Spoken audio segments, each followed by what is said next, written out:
What do you think would happen to Charlie Kirk? It's just messed up, totally messed up. You know that was messed up. Like, nobody deserved that. He definitely didn't deserve that. He was a good guy. You think he was a good guy? I think he was. All of us have flaws. I can't really tell you what to believe in or how to feel. Like, everybody's having a human experience. Like, why knock him for having this human experience or what he believe in? Even though he says things that are anti-women, black, all that. I can't judge him for that. You can't. I can't judge him for that. But I can use judgment. He didn't deserve that. Right. Yeah. As a human being. Yeah. You are very spiritual. You know, yeah. I can't go left. I can't go left with that.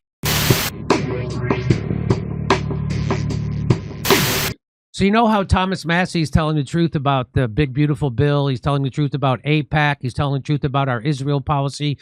So Trump and AIPAC want to get rid of him, right? So because Trump is not America first, he's Israel first, then Argentina first, and maybe the United States after that. But so this is the guy they picked to run against Thomas Massey. They got this guy. Look, he looks like a regular guy. Doesn't he look like a regular guy? I feel like he probably is on Tinder just already. So Trump endorsed this guy over Thomas Massey. And Grindr, excuse me. So who is this guy? Zionist lobbyists have provided Thomas Massey's Republican primary opponent, Ed Gallion, or how do you spell his name? Ed Galerian, with almost $2 million so far in a bid to primary Massey, rendering him unable to run for re-election if he loses so if Massey loses the primary, he can't run for re-election. Paul Singer has donated $1 million to this guy, while Miriam Adelson's PAC and John Paulson have both donated hundreds of thousands to this guy to try to get rid of Thomas Massey because he is telling the truth about AIPAC and Israel. Thomas Massey has received no money from the Zionist lobby whatsoever. Well, he's the guy trying to expose the Epstein thing that Mike Johnson doesn't want to. That's right. Mike Grinder Johnson. That's right. Thomas Massey wants to expose the Epstein files, and Trump and AIPAC want to get rid of him. So does Marian Adelston and all the top Jewish donors. They want to get rid of him. This is the guy that's running against him, Al Galrain. Look at that. Oh, almost $2 million spent by Israel lobby groups for him. Isn't that something?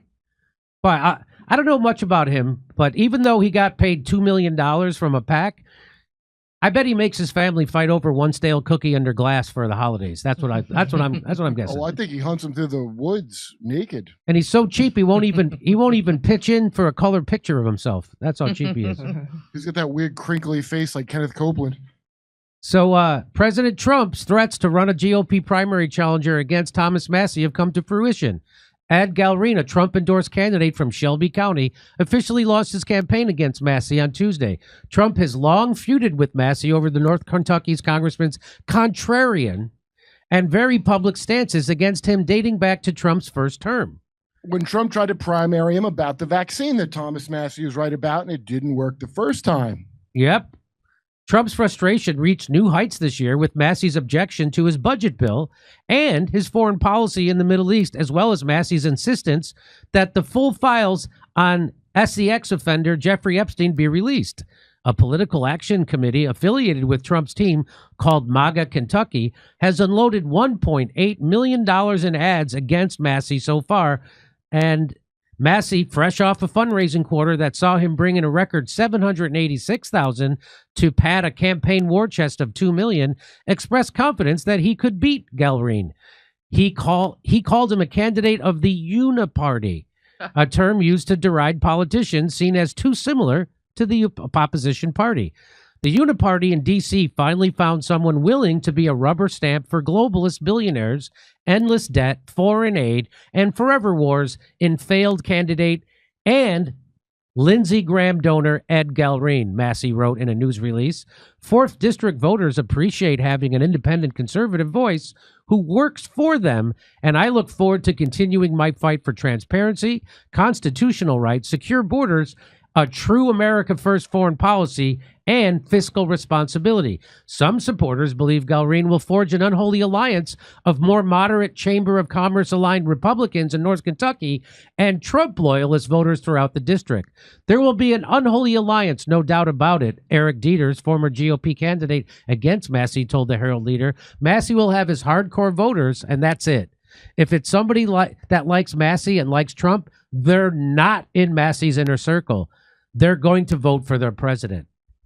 So he's predicting that Massey will lose because if it comes down to Massey versus Trump, the GOP voters will pick Trump. You know that's not true. It already happened that way. It already happened once.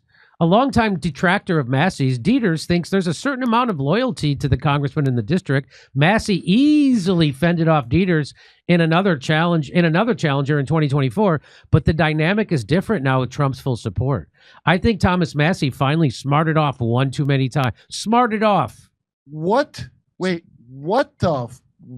I think that's how people feel about Massey. No, people actually appreciate Massey smarting off and staying true to his values and campaign promises, which is being America first. What in the shit?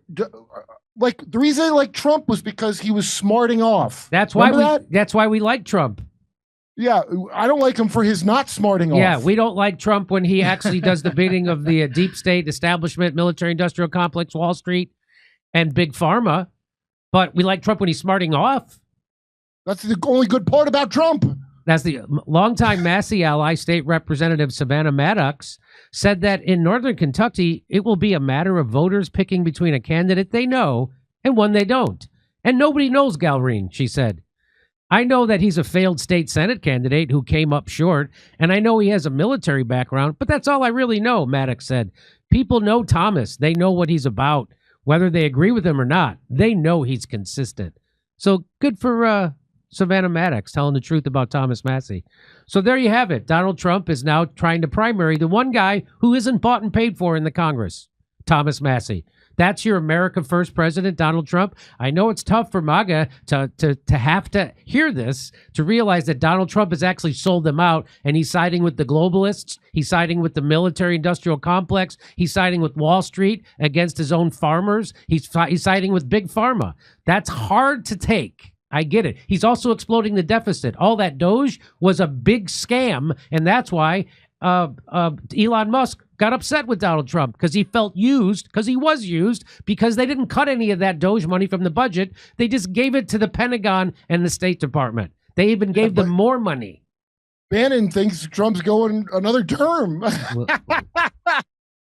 So, good on Thomas Massey. It's not hard if you lost your business as like a cattle rancher because they rigged the beef prices in favor of Argentina and screwed you. I'll bet it won't be that hard of a.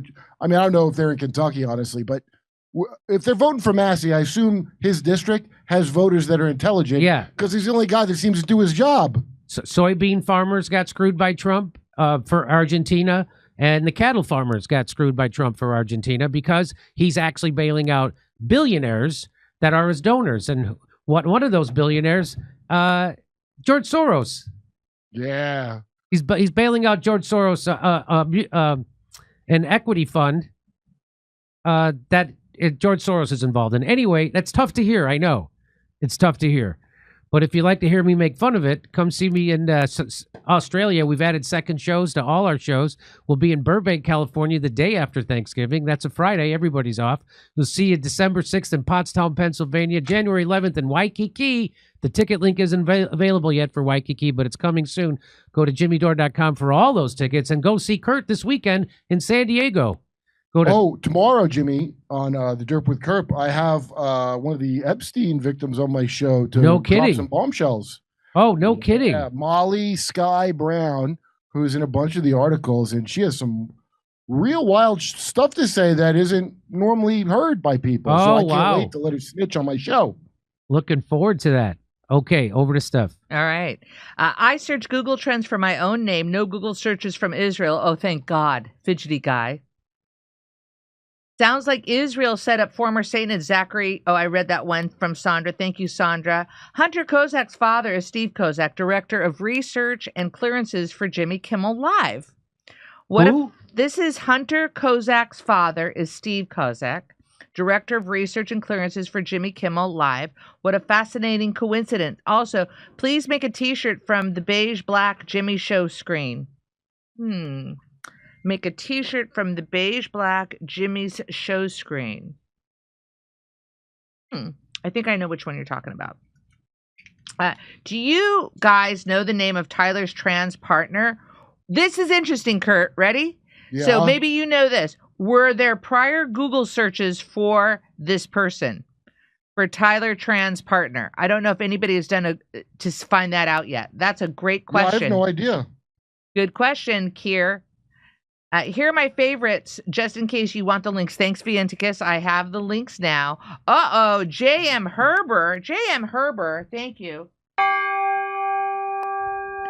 Jimmy should consider that humans on the earth for about 1 million years, so it doesn't really help to talk about how hot it was 1 billion years ago. Why? Since humans have only been on Earth for about 1 million years. Yeah, well, we've only been burning fossil fuels for about 100, maybe 200 years tops. So, and that's what they say is causing the warming. So that's why it matters. Okay, thanks, Jimmy. If you make a YouTube video with Jimmy's theme track, you might be able to monetize it. We can share the link and convert it to the vid to MP3. Thank you, Herb. Okay, ready? Back to Jimmy.